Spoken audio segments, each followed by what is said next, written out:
시간이 되었습니다. 다 같이 사도신경으로 신앙 고백하시며 2023년 7월 6일 목요일 새벽 기도에 함께 시작하겠습니다. 나는 전능하신 아버지 하나님 천지의 창조주를 믿습니다. 나는 그의 유일하신 아들 우리 주 예수 그리스도를 믿습니다. 그는 성령으로 잉태되어 동정녀 마리아에게서 나시고 본디오 빌라도에게 고난을 받아 십자가에 못 박혀 죽으시고 장사된 지 사흘 만에 죽은 자 가운데서 다시 살아나셨으며 하늘에 오르시어 전능하신 아버지 하나님 우편에 앉아 계시다가 거기로부터 살아있는 자와 죽은 자를 심판하러 오십니다. 나는 성령을 믿으며 거룩한 공교회와 성도의 교제와 죄를 용서받는 것과 몸의 부활과 영생을 믿습니다. 아멘. 오늘 우리 함께 읽을 기록된 하나님 말씀, 신약의 말씀 베드로후서 제2장, 오늘은 15, 16절 말씀 함께 묵상하겠습니다. 신약 386쪽경에 있는 베드로후서 제2장, 오늘은 15, 16절 두 절의 말씀입니다. 그들이 바른 길을 떠나 미혹되어 부올의 아들 발람의 길을 따르는 도다. 그는 불의의 삭슬 사랑하다가 자기의 불법으로 말미암아 책망을 받되 말하지 못하는 나귀가 사람의 소리로 말하여 이 선지자의 미친 행동을 저지하였느니라. 아멘. 어제 베드로는 자기의 두 번째 편지를 받아볼 성도들을 유혹하고 또한 교회를 무너뜨리고자 하는 거짓 교사들을 향해 저주의 자식들이다라고 하는 강한 표현을 썼습니다. 그 이유는 먼저 그들이 하나님의 아들이신 예수 그리스도의 또 주인 되심과 주 되심, 하나님의 아들 되심을, 그리고 이 땅에 다시 예수께서 오신다라는 사실을 적극적으로 부정하고 부인했기 때문이었습니다. 둘째로 거짓 교사들의 행동은 교회 안팎 모든 이들에게 덕이 되지 않았기 때문이었죠. 남들이 다 일을 하는 시간대에 그들은 고기를 먹고 술을 마시며 취해 있는 것을 낙으로 삼았고 오히려 자랑스러워했습니다. 게다가 그들은 교회 또는 가정에서 행해지는 성만찬에 참석하여서는 성만찬에 참석한 다른 여자 성도들에게 추태를 부리고 또 그들을 유혹하여 성관계를 맺고자 하였습니다. 성만찬을 예수께서 제정하셨던 이유는 참석자들이 떡과 포도주를 나눠 먹고 마실 때에 예수님을 기억하기 위해서였습니다. 그러나 거짓 교사들은 이 거룩한 예식에 참석하여서까지 자신들의 욕망을 채우고자 하였던 것이지요. 그리고 어제에 이어 오늘 또 베드로는 당시의 거짓 교사들을 성도들이 단호히 거절하고 또한 그들의 유혹에 넘어가지 말아야 할 것을 당부하고 있습니다. 이를 위해 오늘 베드로는 구약의 인물 중 한 사람을 자기 편지에 등장을 시킵니다. 그 사람의 이름은 바로 부올의 아들 발람입니다. 발람, 지난번 새벽 말씀 묵상에서 우리가 민수기를 묵상할 때에 이 발람 선지자의 이름을 본 적이 있습니다. 바로 이 민수기에 나오는 발람이 오늘 베드로가 가져온 사람의 이름 발람과 동일한 인물입니다. 모압 왕 발락이 선지자 발람을 데려와서는 모세와 이스라엘 민족을 저주해달라라고 요청했습니다. 왕의 뜻대로만 해준다면 왕 발락은 선지자에게 모든 것을 줄 계획이었습니다. 그만큼 모압 왕에게 이스라엘이라는 존재는 무서운 존재였던 것이죠. 그러나 선지자 발람은 왕의 요청을 거절합니다.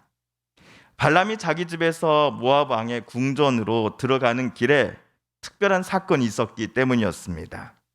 발람이 탄 나귀가 여호와의 사자를 보고서는 움직이기를 멈추고 발람 옆에 엎드려져 버린 것입니다.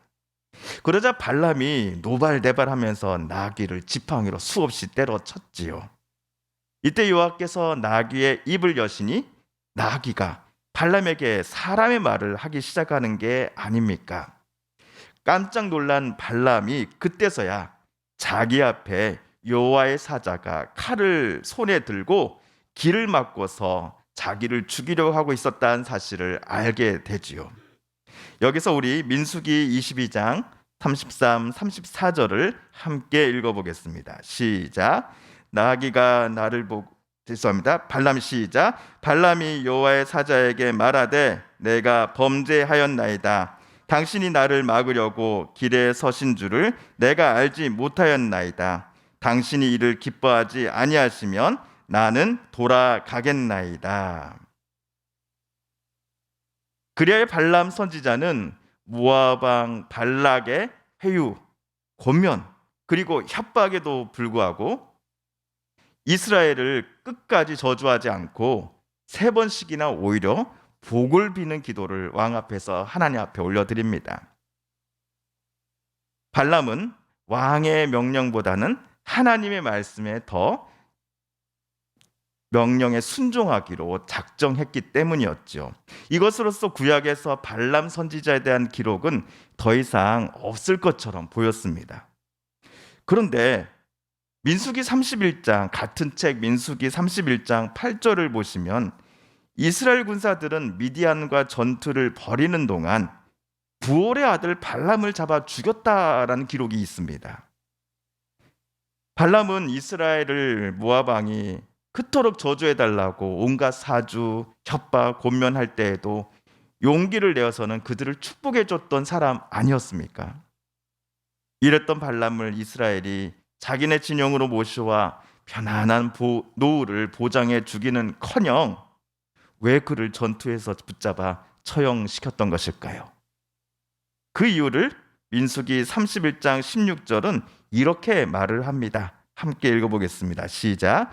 보라, 이들이 발람의 꾀를 따라 이스라엘 자손을 부올의 사건에서 여호와 앞에 범죄하게 하여 여호와의 회중 가운데에 연병이 일어나게 하였느니라. 이스라엘 백성들이 가나안 땅에 들어가기 직전 모압 광야 시딤이란 곳에 머물 때였습니다. 이곳에서 이스라엘 남자들이 그 땅의 모압 여인들과 음행하는 일이 일어났지요. 이방 여인과 결혼했다라는 단순한 차원이 아니라 모압 여인들이 섬기는 이방 신들 앞에 하나님의 아들이라고 하는 이스라엘 남자들이 절하고 경배했다라는 의미입니다. 하나님을 떠났다라는 것이죠. 이에 하나님은 크게 진노하셨습니다. 그런데 이번 시딤에서 일어난 사건에 선지자 발람, 이 선지자 발람이 이스라엘 남자들을 유혹함으로 인하여 이스라엘 사람들이 하나님을 떠나 모압 여인들이 섬기는 그들의 신들 앞에 절하고 제사를 드렸다는 것이 밝혀지게 됩니다. 그리하여 시딤 사건 이후에 있었던 미디안과의 전투에서 이스라엘 군사들은 선지자 발람을 붙잡아 처형하였던 것이죠. 자, 이러한 구약의 배경을 가지고서 오늘 신약의 베드로후서 2장 15, 16 오늘 본문을 세 번역으로 다시 한번 읽어보겠습니다. 시작. 그들은 바른 길을 버리고 그릇된 길로 갔습니다. 불의의 삭슬 사랑한 불의의 아들 발람의 길을 따라간 것입니다. 그러나 발람은 자기의 범죄에 대하여 책망을 들었습니다. 말 못하는 나귀가 사람의 소리로 인하여 이 연자의 미친 행동을 막은 것입니다. 베드로가 방금 쓴 것처럼 선지자 발람이 처음부터 그릇된 길을 걸어갔던 것 결코 아니었습니다. 구약의 선지자 발람은 분명 어떤 유혹과 협박에도 하나님의 뜻대로 살아가기를 포기하지 않았던 사람인 건 분명합니다. 그러나 그릇된 욕망과 욕구로 말미암아 결국 그는 하나님을 저버리고 이스라엘을 죄악의 길로 빠뜨리고 말았습니다. 이런 발람과 마찬가지로 베드로가 저주의 자식들이라고 표현하는 당시의 거짓 교사들도 처음부터 그릇된 길을 걸어갔던 것은 아니었을 것입니다. 그러나 성적으로 음흉함, 돈에 대한 욕구, 명예에 대한 그 욕망 때문에 그들은 그리스도에게서 떠나갔고 자기만 심판받을 뿐만 아니라 다른 이들도 함께 유혹의 길로 같이 걸어가자고 그들을 잡아 끌어오고자 발버둥치고 있었던 것이었습니다. 그리하여 사도 베드로는 이들 거짓 교사들을 교회와 성도들이 단호히 배격해야 한다라고 말하기 위하여 성도들에게 편지를 썼으니 그것이 바로 우리가 읽고 있는 베드로 후서였던 것입니다. 오늘 말씀을 묵상하면서 제 마음속에는 바울 소도의 다음과 같은 말이 떠올랐습니다. 선줄로 생각하는 자는 넘어질까 조심하라. 선지자 발람은 말 못하는 나귀가 자기에게 사람의 소리를 냈던 일을 떠올리면서 현재 걸어가고 있는 그릇된 길을 가던 것을 멈추고 다시 하나님께로 되돌아가야 했습니다. 어쩌면 하나님이 그런 기회를 그에게 여러 번 주셨을 것입니다. 하지만 그렇지 않았습니다. 이러한 발람의 모습을 베드로 당시 거짓 교사들도 똑같이 행하고 있었던 것입니다. 그렇다면 오늘 우리는 이러한 발람 선지자의 모습 또한 베드로 당시의 거짓 교사들의 모습을 절대로 닮아가서는 안 될 것입니다. 선줄로 생각하는 자는 넘어질까 조심하라. 오늘 또 그리고 내일 또 우리는 늘 겸손히 주님의 뜻을 듣고자 또한 알고자 깨닫고자 애쓰며 알고 듣고 깨달은 바대로 우리 주님 닮아가면서 살아가게 해달라고 이 아침 또 날마다 하나님 앞에 기도드려야 할 것입니다. 주님께서 가르쳐 주신 기도를 드리며 오늘 말씀 묵상을 모두 마칩니다. 하늘에 계신 우리 아버지, 아버지의 이름을 거룩하게 하시며 아버지의 나라가 오게 하시며 아버지의 뜻이 하늘에서와 같이 땅에서도 이루어지게 하소서. 오늘 우리에게 일용할 양식을 주시고 우리가 우리에게 잘못한 사람을 사여 준 것 같이 용서하여 주시고 우리를 시험에 빠지지 않게 하시고 악에서 구하소서. 나라와 권능과 영광이 영원히 아버지의 것입니다. 아멘. 사랑하는 성도 여러분, 오늘 성삼위 하나님께서 오늘 말씀 묵상 중에 저와 여러분에게 들려주신 하나님의 음성과 뜻을 다시금 떠올려 보겠습니다. 오늘 말씀 묵상 중에 우리가 깨닫고 다짐한 바대로 우리들이 정말 그렇게 살아가게 해달라고 이 시간 하나님 앞에 말씀 붙잡고 함께 기도드리기를 원합니다. 하나님께서 또한 성도님들과 가족들 중에 또 하나님의 고쳐주심과 또 일으켜 세워주심을 놓고 간절히 기도하는 분들이 계십니다. 이 시간 하나님께 함께 같은 마음으로 함께 기도드리기 원합니다. 마지막으로 우리가 가지고 나온 간절한 기도 제목 하나님께 아뢰며 하나님의 은혜 보좌 앞으로 더 가까이 나아가겠습니다. 함께 개인 기도 시간 갖겠습니다.